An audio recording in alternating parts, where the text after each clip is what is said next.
নমস্কার বন্ধুরা, আশা করছি আপনারা সবাই ভালো আছেন এবং সুস্থ আছেন। আমি রাখি আমার চ্যানেলে সবাইকে জানাই অনেকটা স্বাগত। তো বন্ধুরা, আজ নিয়ে এসেছি এমন হ্যাক যেটা আপনাদের জীবনকে অনেকটা সুন্দর করে দেবে। যে কাজ করতে ঘন্টাখানেক সময় লাগে সেটাও কিন্তু কয়েক মিনিটের মধ্যে কাজটা কমপ্লিট হয়ে যাবে। শত কাজের মধ্যেও নিজেদের জন্য ঠিকই একটু সময় বের করে নিতে পারবেনই। তার জন্য চলে এসেছি প্রথম টিপসে বন্ধুরা, এখানে দেখতে পাচ্ছেন নতুন শু। তো এই ধরনের শুগুলো, নতুন শু সে ছোট বাচ্চাদের জন্য হোক আর বড়দের জন্য হোক, যখনই নতুন শু আমরা বাজার থেকে আনার পর পরতে গেলে না একটা প্রবলেম হয়। দেখবেন এই যে গোড়ালির যে দিকটা, আমাদের গোড়ালির মধ্যে না প্রচুর ব্যথা হয়, ঠোসা পড়ে যায়, অনেক সময় ছেলে যায়। তো অনেকটা প্রবলেম হয়। আর যদি ছোট বাচ্চা থাকে সেক্ষেত্রে তো অনেকটাই সমস্যা। তাদের যদি গোড়ালির দিকে এইভাবে ঠোসা পড়ে যায়, মানে ওখানে যদি ছেলে যায়, কেটে যায়, তখন অনেকটাই সমস্যা হয়, যদি একটু হাঁটাহাঁটি করতে হয়। তাই আমরা নিয়ে নিয়েছি ডাবল টেপের সাহায্যে কিন্তু আমাদের এই সমস্যার সমাধান অবশ্যই হবে।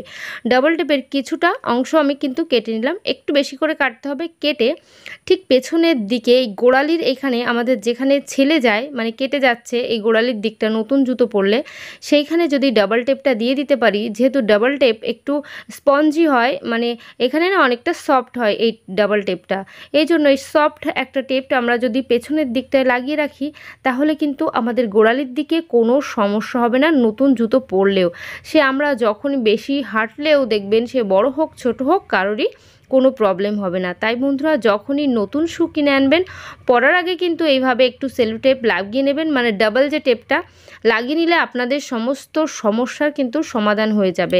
পা কেটে যাওয়ার একটা যে সমস্যা, সেই সমস্যার মধ্যে আর পড়তে হবে না। তো বন্ধুরা, আশা করছি আমার এই টিপসটা আপনাদের অনেকটা কাজে আসবে, অনেকটা ভালো লেগেছে।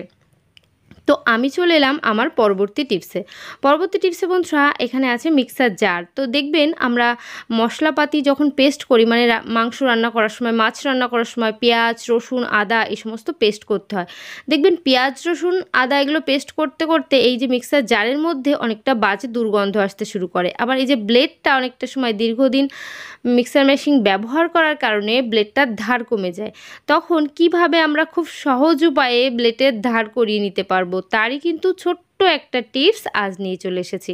তো বন্ধুরা, যখনই দেখবেন মিক্সার জারে ভালো পিসাই হচ্ছে না, মশলাপাতি পেস্ট হচ্ছে না, বুঝতে হবে ব্লেডের ধার কমে গেছে।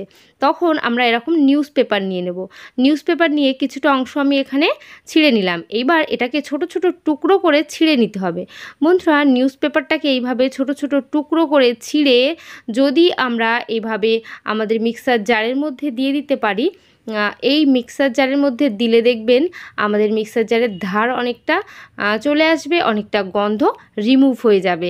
আর এর মধ্যে দিয়ে দেব 2 চামচ মতো লবণ। হ্যাঁ বন্ধুরা, একটু লবণ বেশি করেই দিতে হবে, যার ফলে আমাদের যে ব্লেডগুলোর মধ্যে ধার নেই, সেই ধারটাও কিন্তু চলে আসবে খুব সহজে। এবার লবণ আর নিউজ পেপারের মধ্যে কিছুটা পরিমাণ জল দিয়ে দিলাম। এবার এই যে জলটা দিয়েছি, এবার জল দিয়ে ঢাকনাটা আটকে এটাকে কিছু সময়ের জন্য ঘুরিয়ে নেব। তো বন্ধুরা, এটা ঘুরিয়ে তারপর কিন্তু ফিরে আসছি। তো আমার ঘোরানো কমপ্লিট হয়ে গেছে, দেখতেই পাচ্ছেন লবণ আর নিউজ পেপারের অবস্থাটা।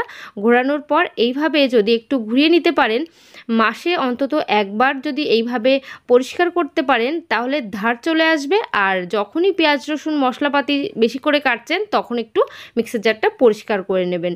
তো এইভাবে কাজটা করলে অনেকটা সহজ হয়ে যাবে। তো আমি ধুয়ে নিয়ে চলে এসেছি। ধোয়ার পর কতটা পরিষ্কার চকচক করছে দেখতেই পাচ্ছেন, আর ব্লেডটাও কিন্তু ততটাই পরিমাণে ধারালো হয়েছে। আর এর মধ্যে পেঁয়াজ, রসুনের কোনো বাজে গন্ধ কিন্তু আর নেই। আশা করছি আমার এই টিপসটা আপনাদের অনেকটা কাজে আসবে, অনেকটা ভালো লেগেছে। চলে এলাম পরবর্তী টিপসে বন্ধুরা, এখানে আছে মশারি। তো আমরা এই যে এখন প্রচুর গরমের দিনে মশারি ছাড়া কিন্তু শোয়াই যায় না, কারণ প্রচুর মশার উপদ্রব হয়েছে। সেই মশার থেকে বাঁচার জন্য আমরা মশারি ব্যবহার করি, কিন্তু অনেক সময় দেখবেন আমরা যখন ঘুমিয়ে থাকি, অসাবধানবশত আমাদের হাতটা মাথার দিকে চলে যায় অথবা সাইডে চলে যায়, তখন মশারির এই নিচের যে অংশটা, এই অংশের উপর আমাদের হাতটা পড়ে। দেখবেন এই নিচের যে অংশটা, এর মধ্যে প্রচুর পরিমাণে মশা এসে বসে থাকে।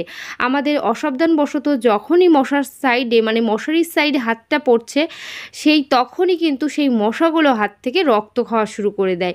তো বন্ধুরা দেখবেন, এরই আজ এমন একটা টিপস শেয়ার করব যেটা আপনাদের কতটা কাজে আসতে চলেছে। নিয়ে নেবেন এরকম ডেটল।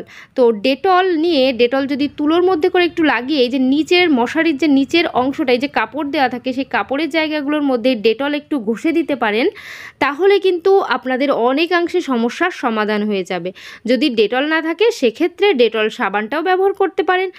আমি দেখিয়ে দিচ্ছি কিভাবে ব্যবহার করবেন। এইভাবে সাবানটা দিয়ে এই মশারির সমস্ত জায়গায়, মানে পুরো এই যে নিচের দিকে এইভাবে করে সাবানটা ঘষে দিলে, তাহলে মশা এসে কখনোই কিন্তু মশারির এই নিচের দিকে বসবে না। সাবানের একটা উগ্র যে গন্ধ, সেই গন্ধ কিন্তু মশারা একদম পছন্দ করে না, তাই মশারা কিন্তু এখান থেকে পালিয়ে যাবে। আর এটা কিন্তু রোজ রোজ করতে হবে না, কারণ প্রতিদিন করলে আমাদের অনেকটা সমস্যা হবে। তো প্রতিদিন না করে সপ্তাহে অন্তত একবার যদি আমরা এই মশারির মধ্যে সাবান লাগিয়ে ঘুমাতে পারি, তাহলে মশারির সাইড দিয়েও কোনো মশা কিন্তু আসবে না। এইভাবে রোজ রোজ না করে আমরা সপ্তাহে একদিন করব, তাহলে আমাদের মশারি টানিয়ে শুলেও যে মশা কামড়ানোর একটা সমস্যা থাকে, সেই সমস্যার মধ্যেই আর পড়তে হবে না।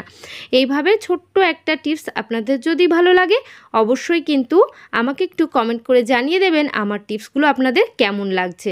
আর যদি খুব ভালো লাগে, বন্ধুদের সবার সঙ্গে শেয়ার করতে কিন্তু একদমই ভুলবেন না, এবং পরিবারের সবার সঙ্গেও শেয়ার করবেন আমার টিপসটা কেমন লাগছে। এবার এই যে সাবানটার সাহায্যে সম্পূর্ণ মশারির মধ্যে ঘষে নিয়েই কিন্তু রাত্রে শুলে মশা এর ধারে পাশেও আসবে না। এর একটা বাজে গন্ধে, মানে সাবানের যে গন্ধটা মশাদের কাছে কিন্তু প্রচুর বাজে লাগে। তো আশা করছি এই টিপসটা অনেকটা ভালো লেগেছে। চলে এলাম পরবর্তী টিপসে বন্ধুরা, অনেকে চা খেতে পছন্দ করে, আবার অনেকে দেখবে কফি খেতে পছন্দ করে, সকালে বিকালে কফি খেয়ে নেয়। এবার এই যে কফি যারা পছন্দ করে, বাড়িতে কফি কিন্তু এরকম জারে করে বেশি বেশি করে কফি এনে রাখে। কফি আমরা যতই একটা কাচের জারে এনে রাখি না কেন, অনেক সময় দেখবেন আর্দ্রতার কারণে, অর্থাৎ একটা ভিজে ভিজে ভাব হয়ে যায় কফির মধ্যে, তখন সেই কফিটা পুরো জমাট বেঁধে যায়, সেটা কিন্তু আর খাওয়া যায় না। তো তখন ছোট্ট একটা টিপসের মধ্যে এই সমস্যার সমাধান পেতে পারেন। তো তার জন্য কি করতে হবে, প্রথমত এই যে ঢাকনার মধ্যে অ্যালুমিনিয়াম ফয়েল দিয়ে দিতে হবে। অ্যালুমিনিয়াম ফয়েল যদি দিয়ে দিই, তাহলে দেখবেন এই ঢাকনার মধ্যে দিয়ে কখনোই কিন্তু হাওয়া বাতাস ভেতরে যাবে না, যদি সেই বোতলটা এয়ারটাইট না হয়, সেই কন্টেনারটা। তো এইভাবে করবেন। আরও একটা কাজ করবেন, আমি এখানে নিয়ে নিয়েছি একটু টিস্যু। আপনারা যদি নিউজ পেপার নিতে চান, সেক্ষেত্রে নিউজ পেপারও নিতে পারেন, আবার টিস্যুও নিতে পারেন। এখানে টিস্যুর মধ্যে দিয়ে দেবো সামান্য পরিমাণ চাল। তো বন্ধুরা, টিস্যুর মধ্যে সামান্য পরিমাণ চাল দিয়ে আমি এটাকে ছোট্ট একটা পুটলি মতো তৈরি করে নেব। এইভাবে একটু ঘুরিয়ে একটা গোল পুটলি মতো তৈরি করে এই চাল আর টিস্যুটাকে আমরা যদি কফির মধ্যে রেখে দিতে পারি, তাহলে দেখবেন আমাদের কফি কখনোই কিন্তু ভিজে উঠবে না। কারণ একটা ভিজে ভিজে ভাব আবহাওয়া চেঞ্জের কারণে যদি হয়েও থাকে, এই চাল কিন্তু সেই ভিজে ভাবটাকে অ্যাবজর্ব করে নেবে, আর কিন্তু আমাদের চা থাকবে ঝুরঝুরে, এক্কেবারে কোনো সমস্যা হবে না। আমরা যতদিন পারি এই চা কিন্তু রেখে খেতে পারবো। বেশি দিন রাখলেই দেখবেন সেই জমাট বাঁধার সমস্যাটা কিন্তু এসেই পড়ে। তো আপনারা যদি এইভাবে একটু চাল রাখতে পারেন কফির মধ্যে, তাহলে সেই জমাট বাঁধার সমস্ত সমস্যা থেকে আপনারা কিন্তু রেহাই পেয়ে যাবেন। তো বন্ধুরা, আশা করছি কফির এই টিপসটা আপনাদের অনেকটা কাজে আসবে, অনেকটা ভালো লেগেছে। ভালো লাগলে আমাকে কমেন্ট করে জানিয়ে দেবেন। চলে এসেছি পরবর্তী টিপসে বন্ধুরা, এখানে নিয়ে নিয়েছি কিছুটা ডিমের খোসা। তো আমরা যখন ডিম ভাজি, ডিমের অমলেট তৈরি করার পর এই ডিমের খোসাগুলো কাজে লাগাই না, ফেলে দিই। কিন্তু আজ এতটা গুরুত্বপূর্ণ একটা কাজ করব, যেটা আপনাদের অনেকটা টাকা পয়সা খরচার হাত থেকে বাঁচিয়ে দেবে, অনেকটা সময় বাঁচিয়ে দেবে। তার জন্য আমরা কি করব, প্রথমে ডিমগুলোকে গুঁড়ো করে নিয়েছি। এইবার এই যে ডিম গুঁড়ো করে নিয়েছি, ডিমের কাজ, আর এর সঙ্গে আর একটা জিনিস লাগবে, সেটা হলো বস্তা। তো আমরা যখন চাল কিনে আনি, দেখবেন 25 কেজির চাল বস্তা যে কিনে আনার পর এই ধরনের প্লাস্টিকের বস্তা চলে আসে। তো আপনারা এইভাবে প্লাস্টিকের বস্তা কিংবা আলুর যে রেড কালারের যে বস্তাগুলো আসে, আলুর বস্তাও নিতে পারেন। আর এবার ডিমের সাহায্যে কি করব, চলে এসেছি বাথরুমে। দেখবেন বাথরুমের মধ্যে অনেকটা সময় না শ্যাদলা পড়ে যায়, মানে স্লিপ হয়ে যায়। এই জায়গাটা দেখতে পাচ্ছেন কালচে কালচে কালার হয়ে গেছে। এখানে এতটা স্লিপ হয়ে গেছে, বাথরুমের মধ্যে কিন্তু অনেক সময় পড়ে যাওয়ারও একটা সম্ভাবনা থাকে। তো যখন বাথরুমে স্লিপ হয়ে যায় আমরা কিন্তু একটা ব্রাশ দিয়ে, মানে বাথরুম টাইস পরিষ্কার করার যে ব্রাশগুলো আছে সেই ব্রাশগুলো ঘষে পরিষ্কার করে নিই। আবার রেড কালারের হারপিক দিয়েও পরিষ্কার করি। কিন্তু যদি সেই হারপিক না থাকে, ব্রাশটা না থাকে, আমরা বাজার থেকে আনতে পারছি না, মানে কিছুটা সময় লাগছে, তখন আমরা কিন্তু এরকম যদি স্লিপ হয়ে থাকে আমাদের টয়লেটের মধ্যে, তখন কিন্তু ছোট বাচ্চা হোক বয়স্ক হোক তাদের কিন্তু অনেকটা বিপদ থাকে। বাথরুমে সবারই যেতে হয়। তো তখন যদি এরকম ব্রাশ হারপিক হাতের ধারে না থাকে, সময় লাগছে, তখন ডিমের খোসার সাহায্যে কিন্তু এই স্যাদলাগুলোকে উঠিয়ে নেওয়া যাবে। বাথরুমের মধ্যে যে স্লিপটা হয় সেই স্লিপটা কিন্তু আর থাকবে না। এখানে ডিমের খোসা নিয়ে নিয়েছি আর উপরে বস্তা নিয়ে নিয়েছি। বস্তার সাহায্যে আমরা এইভাবে একটু ঘষে নেব। তাহলে দেখবেন যেখানে যেখানে বাথরুমের মধ্যে স্লিপ হয়ে গেছে, অনেকটা স্যাদলা পড়ে গেছে, সেই সমস্ত জায়গাগুলো কিন্তু একেবারে পরিষ্কার হয়ে যাবে, সার্ফ সাবান কোনো লিকুইড ছাড়াই। তো এখানে ডিমের খোসা দিয়ে ঘষলেই কিন্তু অনেকটা ফেনা ফেনা মতন হয়ে যাচ্ছে। এটা কিন্তু ডিমের খোসারই ফেনা। তো এইভাবে একটু ঘষে নিলে, আর যেহেতু বস্তা নিয়েছি এই জন্য শক্তভাবে এটাকে ধরে ঘষতে পারছি, তাহলে এই ডিমের খোসার একটা ধার ধার তাতে কিন্তু স্লিপগুলো উঠে যাচ্ছে। আর বস্তাটা এই জন্য নিয়েছি, বস্তা না নিলে অন্য যদি কাপড় নিতাম তাহলে কিন্তু সেটা ছিঁড়ে যাওয়ার একটা সম্ভাবনা থাকে। তাই বন্ধুরা, বস্তার সাহায্যে ডিমের খোসার সাহায্যেই কিন্তু আমরা এভাবে আমাদের বাথরুমটাকে পরিষ্কার করে নিতে পারি। বাড়িতে ব্রাশ না থাকলেও আর কিন্তু সমস্যা করতে হবে না। এবার যখন সময় মতো ব্রাশ কিনতে পারবেন তখন আবার বাথরুমটাকে ব্রাশের সাহায্যে পরিষ্কার করবেন। যখন ব্রাশটা থাকছে না সে সময় এইভাবে আপনারা কিন্তু সেই কিছু সময়ের জন্য কাজটা করে নিতে পারবেন, বড় একটা বিপদ হওয়ার হাত থেকে বাঁচার জন্য। এবার ডিমের খোসাগুলো সরিয়ে এটাকে প্লেন জলে আমি ধুয়ে নেব। ধুয়ে নেওয়ার পর দেখতে পাবেন এই স্লিপগুলো কিন্তু আর থাকছে না, একেবারে পরিষ্কার হয়ে যাচ্ছে। আমি ধুয়ে নিলাম। তো ধুয়ে নেওয়ার পরে কিন্তু দেখতে পাবেন আমাদের এই টাইলসগুলো কিন্তু একেবারে পরিষ্কার চকচক হয়ে গেছে। তো বন্ধুরা, আশা করছি আমার এই টিপসটা আপনাদের অনেকটা কাজে আসবে, অনেকটা ভালো লেগেছে। আর আমার চ্যানেলে যে সমস্ত নতুন বন্ধুরা আছেন অবশ্যই কিন্তু আমার চ্যানেলটিকে সাবস্ক্রাইব করবেন আর অল নোটিফিকেশান অন করে দেবেন। তাহলে আমার চ্যানেলে এই ধরনের ভিডিও সবার আগে আপনাদের কাছে পৌঁছে যাবে।